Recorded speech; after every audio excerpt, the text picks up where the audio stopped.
Hello, you multi-moustached meerkats. And thank you to Sachin Kainth 9508 for providing a malt mention to Ralphie Review 1042 extras. Extra content, extra perspective, extra opinion, extra insight, extra delivery of my personal experience over 35 long, but I have to add, very happy years of consuming finest quality Scotch whisky. It's not a bad life, really. So long as you don't become an alcoholic, and I don't want to hear you have, because I'll be very annoyed about it. When we dance with the devil, we must be sure of our step and know when to leave the dance floor. Right? So as you know, alcohol's like that. Alcohol will take you on a dance and it ends with you falling on the floor. Right? Until you call time on the tune. I'll do a video and extras about that before too long. I've just reviewed this single malt whisky in my last review. Kilkerran Heavily Peated Batch 9. It's a delightful, zesty, rich, textured, beautiful, expressive, heavily peated single malt that if you're a peat monster lover, you will have the most friendly, wonderful giant peat monster in the grip of your hands. If you get a bottle of this, I gave it 86 out of 100. That's a very high mark for such a young, non-age statement whisky. But it's the quality of the make and the quality of the delivery. If I was starting with this bottle, if I was used to drinking gin and tonics and Bacardi Breezers, I think they're still available, and vodka sours and Jaeger bombs, they are a thing. I kid you not, it's sad to watch. I would not like this stuff. I would detest it. It would be absolute total confusion to the palate. The bitter would be too bitter, the sour would be too sour, the salt would be too salt, the sweet would be not enough, nearly enough sweetness. It's just a whisky you cannot give to novices. The whisky for novices is Glenfiddich 12-year-old. Right? That's where you start. Light, super light, and if people are going to enjoy whisky, then you give them some Laphroaig 10-year-old, or you just give anyone some Laphroaig 10-year-old just to have a laugh when you see their reaction. It's the way it goes. But when we begin our whisky journey, it's a graduation experience. It is in every way an apprenticeship which we impose upon ourselves, and we can quit at any time. We can decide, stuff doing all the research and watching the videos with that tartany jacket guy with the bonnet on that's bumping his gums and having the rants and raves. I'm just going to make things easy. I'm going to buy Johnny Walker, and if I want a change, I'll get some Chivas Regal, or I'll buy any brand of bourbon so long as it's expensive. And there are an awful lot of people out there who are more than happy to be contented with that choice. They're not interested in developing their palates. And I'm not judging it. People are different. If you are perfectly happy with a pre-mixed strawberry and guava Ducari out of a can that you bought in the supermarket, I wish you luck. But your life is sad and wasted. Yeah, it's an opinion. They're still legal at the moment, just. It's when we, and there's no real distinctive reason for it, it's when we happen to be probably in our early 20s, and we've tried a few drinks, and someone, maybe it's a wedding, maybe it's seeing in the new year, and someone says, oh, let's give you some of this Scotch whisky. Oh, it's malt. Oh, is it malt? Oh my goodness, and what's the difference?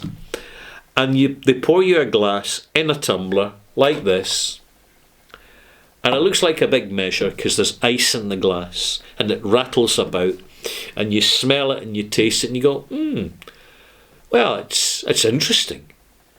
And then you smell it and you taste it again, and you find before you know it, you're smelling a bit more. And then you follow that up by tasting more slowly.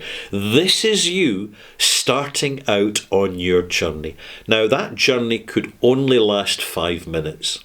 You finish the glass, you say, great, perfect for seeing in the new year, and you never touch another single malt again. But still, you may remember that experience. For a few people, they say, I'm going to get a bottle of single malt. And they go into the supermarket and they buy a standard bottle, 40% chill filtered. Could be Isle of Jura, could be Tam Novolen, could be Tomatin, could be Ardmore, it could be Glenfiddich, Glenlivet, Glens, plenty of Glens.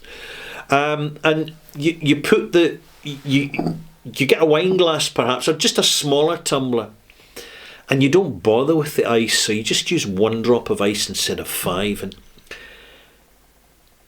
the flavour lingers, the taste lingers, the smell, the odour lingers, and before you know it, there's a friendship developing between your brain's capacity for a complex and sophisticated experience.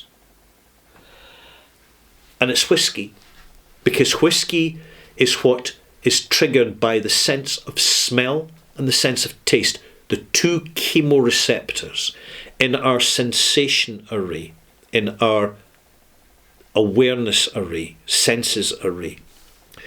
It could have been art. We could have been in an art gallery, or someone gave us a pack of pastels and we started to fuse the colours together, and we think we've got an interest in art, and therefore it's the eyes which kick in. Or music.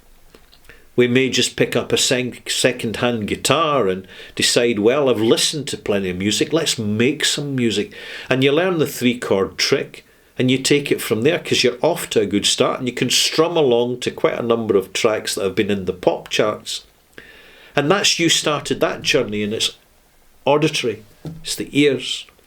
And when we use our senses more, we get more out of life because we are connecting more with life.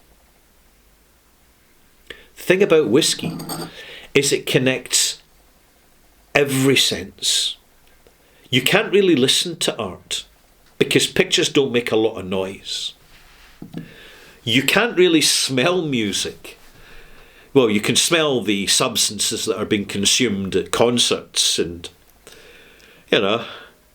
but the 2 senses that engage the other senses the most, because they're spontaneous, reflexive, rather than analytical senses, are the senses of smell and taste. Because when we look at the whiskey, we look at the colour, the dark colour, it must be better. We wean ourselves off that illusion eventually. It takes a while. But we can hear the whiskey, the cork popping, the glug in the bottle. The fact that on top of all this, we're having a mild hallucinogenic experience caused by the consumption of alcohol. That's drinking alcohol, ethanol it's called. So this mild intoxication, I mean, it can be severe if you want to. You can pass out, throw up, hit the floor, bust your nose, and eventually someone will arrive with an ambulance, if you're lucky. But we're not into self-harming. We're into self-enlightenment. We're looking to reach a little bit more of Shambhala, a little bit more of Nirvana, a little bit more of euphoria, of eternity, of a little bit of heaven on earth. Whiskey does that beautifully if the quality is there. And part of the quality is the calibre of the journey itself, starting with the simple whiskies and enjoying them. But then we explore, we hit our challenges, we hit our first bad bottle of whiskey we do not enjoy, but we don't pour it down the sink malt mix, we turn it into our own homemade liqueur by soaking dried fruits and dried peel in it, and then letting the bottle sit maturing for several years, and then we get a magnificent liqueur that we've created ourselves. Nothing goes to waste. And then we have our bottles, our stash. There's no sell-by dates. We're not dealing with a pound of steak here. We're not dealing with fresh fruit. A sealed bottle of whiskey in the right storage conditions can last hundreds of years. We're dealing with a commodity that literally one bottle can be our companion throughout our entire life experience if we want it to be. We can have that bottle that we constantly top up as it goes down. Our living bottle, our legacy bottle, our eternity bottle. And it becomes part of the travelogue of our lives. You can see where I'm coming from here. There's just so much more than simply tasting whiskey.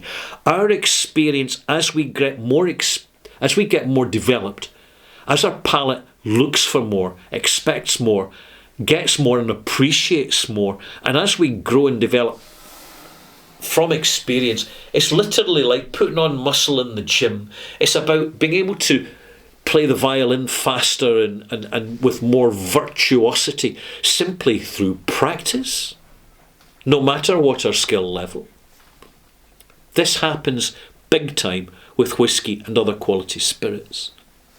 And eventually we get to the stage that we go back to the basics and they don't move us anymore. Our palates, frankly, have outgrown the basic bottlings. But they're there for a purpose. They're there to hook people in. They're there to satisfy the passive consumer, but we are no longer passive consumers. Maltmates, we are proactive customers. And here's to us. What a fine group of civil, global, international people we are. Preparing humanity for life beyond Earth. And when another species is met, officially, there will be exchange of gifts. And one of the gifts will be Scotch single malt whiskey. And I hope it is appreciated as much by the extraterrestrial cousins as it is by this absurd little modified species on planet Earth as are humans. Do I want to add any more? No, I think I'll leave it at that. It's got a little bit lyrical, this review, but in the most pleasant of ways. I've really enjoyed narrating this. I hope you've enjoyed listening to it, because I'm not being too serious, but at the same time I'm making a serious point. And enjoy, be confident in your journey. Don't be frightened of your mistakes. Never pour bad whiskey down the drain. You will always find another purpose for it. And wise up to your mistakes, because they were not learning from a mistake means a mistake is there to be repeated, and it's demoralising, and it drives us away from the journey we are so connected and engaged with and enjoying so much. Bye.